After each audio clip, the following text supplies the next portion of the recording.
Phone की घंटी तो सुनी, मगर आलस की वजह से रजाई में ही लेटी रही।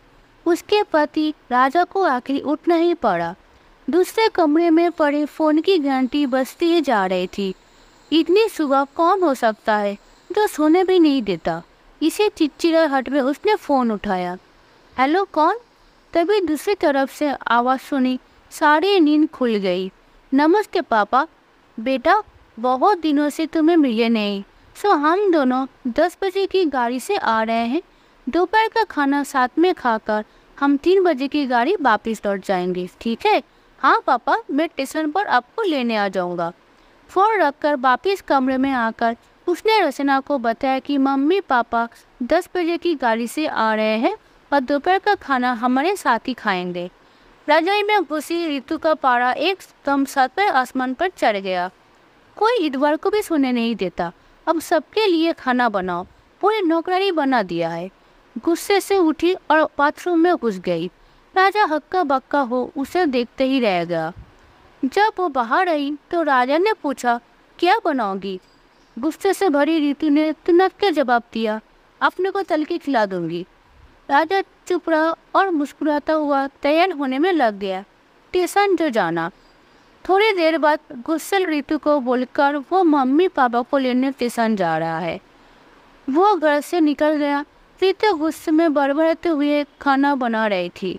दाल सब्जी में नमक मसाले ठीक है या नहीं की परवाह किए बिना बस कचरी चले जा रही थी।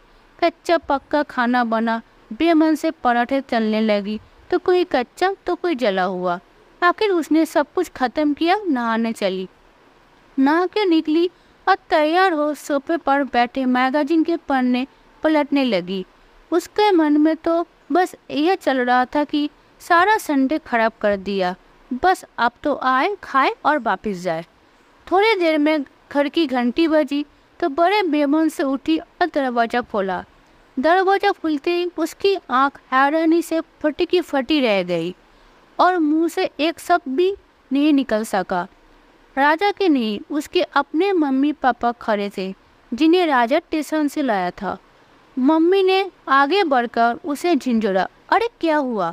इतनी हैरान परेशान क्यों लग रही हो? क्या राजा ने बताया नहीं कि हम आ रहे हैं? जैसे मानो ऋतु की नींद टूटी हो। नहीं मम्मी, इन्होंने तो बताया था, पर राहुल तो अपने मुस्कुराहट को रोक ही नहीं पा रहा था। कुछ देर इधर उधर की बातें करने में बीत गया। थोड़ी देर बाद पापा ने कहा, ऋतु गप्पे ही मरती रहोगी या कुछ खिलाओगी भी? ये सुन ऋतु को मानो सांप सूख गया हो। क्या करती बेचारी को अपने हाथ से बनाए आधे पक्के और जले हुए खाने को परोसना पड़ा। मम्मी पापा खाना तो खा रहे थे, मगर उनकी आंखों में एक प्रश्न था जिसका वो जवाब ढूंढ रहे थे। आखिर इतनी स्वादिष्ट खाना बनाने वाली उनकी बेटी आज उन्हें कैसा खाना खिला रही है? मम्मी पापा से आँख मिलाने की उसकी हिम्मत नहीं हो पा रही थी। खाना खत्म कर सब ड्राइंग रूम में आ बैठे। राजा कुछ काम है, अभी आता हूँ कहकर थोड़ी देर के लिए बाहर निकल गया। राजा के जाते ही मम्मी, जो बहुत देर से चुप बैठी थी, बोल पड़ी, क्या राजा ने बताया नहीं था कि हम आ रहे हैं? तो अचानक ऋतु के मुंह से निकल गया, उसने सिर्फ ये कहा था कि मम्मी पापा लंच पर आ रहे हैं। मैं समझी उसके मम्मी पापा आ रहे हैं। फिर क्या था? ऋतु की मम्मी को समझने में देर नहीं लगी कि आखिर मामला है। बहुत दुखी मन से उन्होंने ऋतु के समझाया, बेटी हम हो या उसके मम्मी पापा, तुम्हें तो बराबर का सम्मान करना चाहिए। मम्मी पापा क्या, कोई भी घर आए तो खुशी खुशी अपनी हैसियत के मुताबिक उसकी सेवा करो। बेटी, जितना किसी को सम्मान दोगी उतना ही तुम्हें प्यार और इज्जत मिलेगी। जैसे राजा हमारी इज्जत करता है, उसी तरह तुम्हें भी उसके माता पिता और संबंधियों की इज्जत करना चाहिए। रिश्ता कोई भी हो, हमारा या उसका, कभी फर्क नहीं करना। ऋतु की आंखों में आंसू आ गए और अपने को शर्मिंदा महसूस कर उसने मम्मी को वचन दिया कि आज के बाद फिर ऐसा कभी नहीं होगा।